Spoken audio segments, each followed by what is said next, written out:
రేపే అతిపెద్ద చంద్రగ్రహణం. హోలీ పౌర్ణమి శుక్రవారంతో కలిసి వచ్చింది. ఇది ఎన్నో ఏళ్ల సంవత్సరాల తర్వాత వస్తున్న అరుదైన చంద్రగ్రహణం. ఇకపోతే ఈ గ్రహణం మనకు కనిపించదు, అయినా కూడా ఈ గ్రహణం ఎఫెక్ట్ మన మీద ఉంటుందని జ్యోతిష్యులు చెబుతూ ఉన్నారు.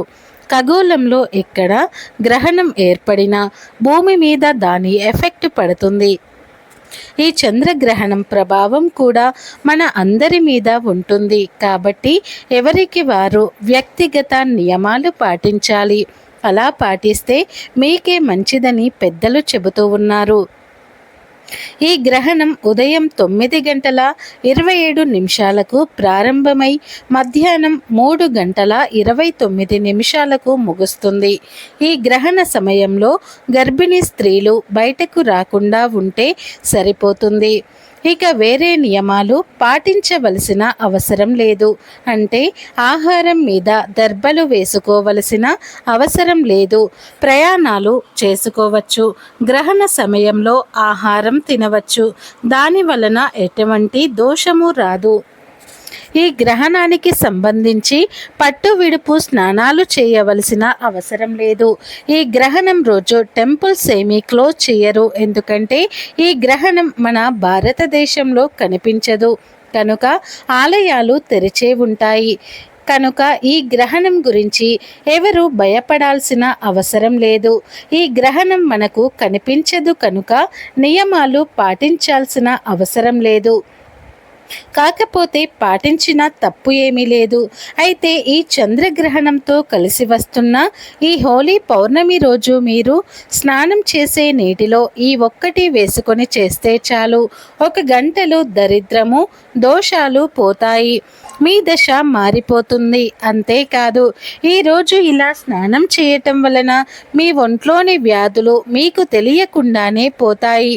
మీ శరీరం నూతన శక్తిని పుంజుకుంటుంది. మీ ఒంట్లో ఉన్న దరిద్రం మొత్తం కూడా పోయి అష్టైశ్వర్యాలు భోగభాగ్యాలు కలుగుతాయి. మీరు పట్టిందల్లా బంగారం అవుతుంది.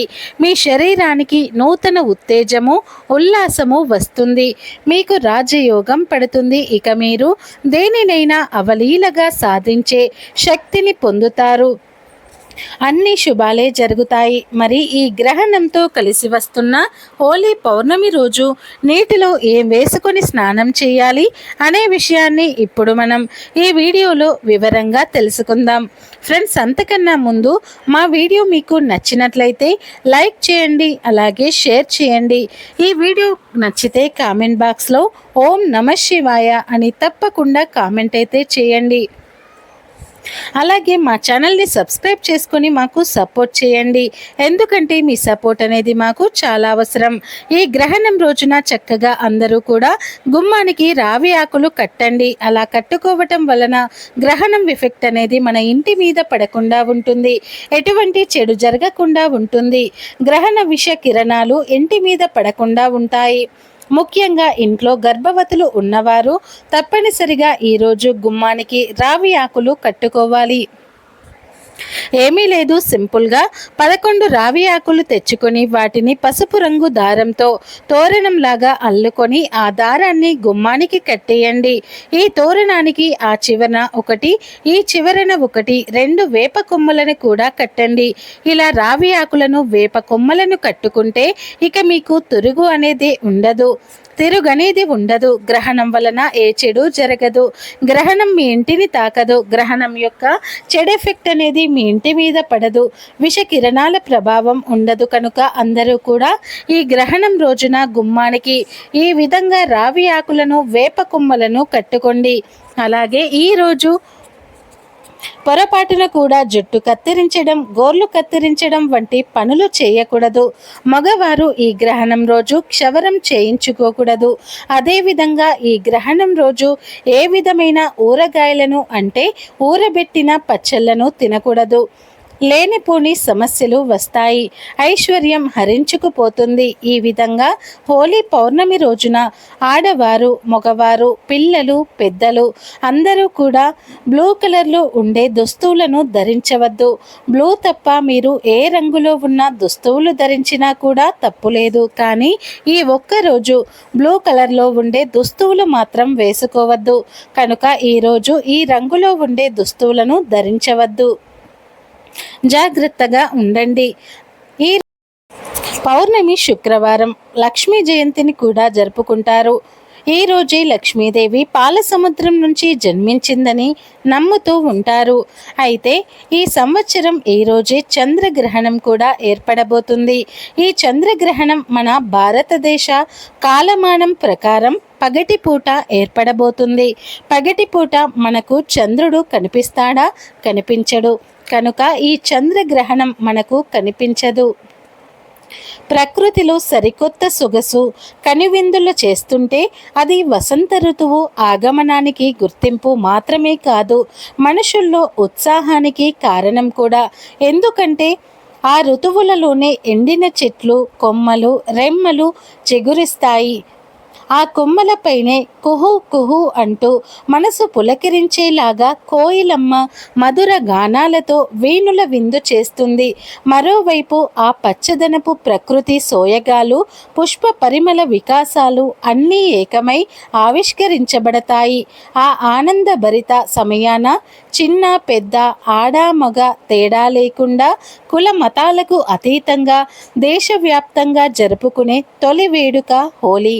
హోలీ పర్వదినానికి ఉన్న ప్రత్యేకత ఏమిటి అంటే హిరణ్యకశిపుడి సోదరి పేరు హోలిక. ఈ హోలిక మంటలలో కాలిపోయిన రోజే హోలీ. అందుకే హోలీ రోజు సాయంకాలం పూట ప్రత్యేకంగా ఇంటి ముందు మంటలు వేయాలి. అలాగే హోలీకి ఇంకొక ప్రత్యేకత కూడా ఉంది.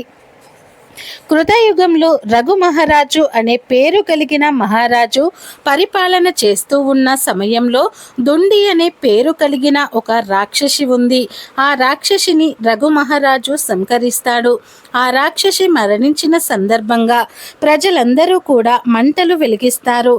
కాబట్టి ఈ హోలీ రోజు ఇంటి ముందు భాగంలో మంటలు వేయాలి.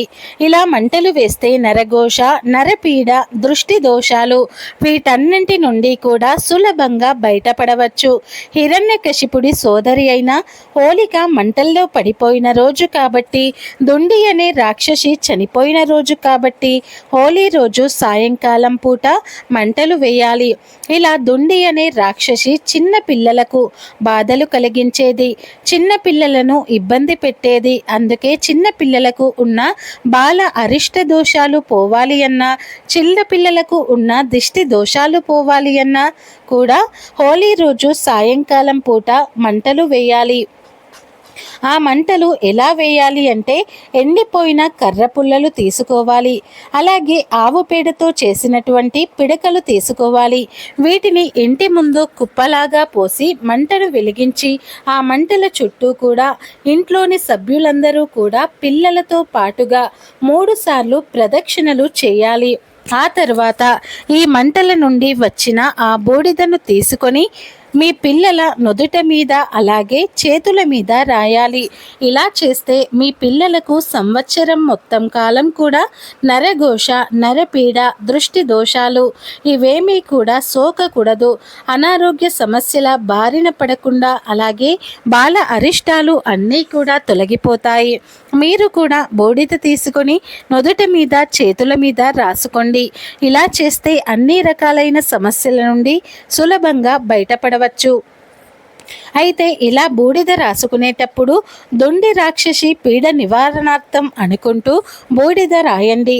ఈ విధంగా హోలీ రోజు పిల్లలకు బూడిద రాశారనుకోండి, ఇక మీ పిల్లలకు దిష్టి దోషాలే ఉండవు, అలా ఆరోగ్య సమస్యలు ఉండవు, బాల అరిష్ట దోషాలు ఉండవు. సంవత్సరం మొత్తం కూడా పిల్లలు బాగుంటారు. ఇక గ్రహణంతో కలిసి వస్తున్న శక్తివంతమైన ఈ హోలీ పౌర్ణమి రోజున ఉదయం మరియు సాయంత్రం స్నానం చేసే నీటిలో 2 ఉసిరికాయలను కానీ లేదా చిటికెడు గల్లులుప్పును కానీ లేదా చిటికెడు పసుపును కానీ వేసుకుని స్నానం చేయాలి. ఉసిరికాయలను మాత్రం ముక్కలుగా కోసి నీటిలో వేసుకుని స్నానం చేయాలి.